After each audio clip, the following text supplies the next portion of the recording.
I am ready. Serbisyong totoo ng GMA News. Nakalabas na po ng Philippine Area of Responsibility ang Bagyong Karina. Sa satellite image ng Weather Central, makikita ang bagyong may international name na talim na ngayon patungo na ng Japan.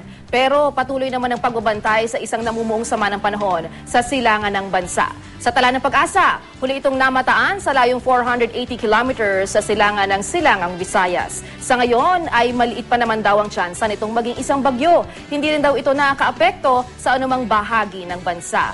Ang pag-ulan na nararanasan sa Luzon, lalo na sa hilagang bahagi nito, dulot pa rin daw yan ng umiiral na hanging habagat.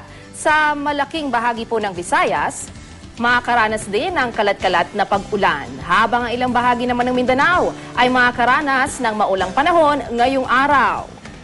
At dito, sa Metro Manila, malihito ang tsansang umulan mula umaga hanggang mamayang tanghali.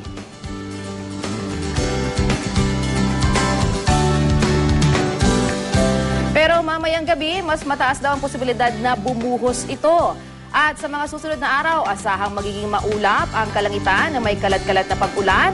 At sumikan po ang haring araw kaninang alas 5:28 ng umaga at lulubog ito mamayang alas 6:28 ng gabi. Ano man ang panahon, magplano, magsiguro, makibalita sa GMA Weather.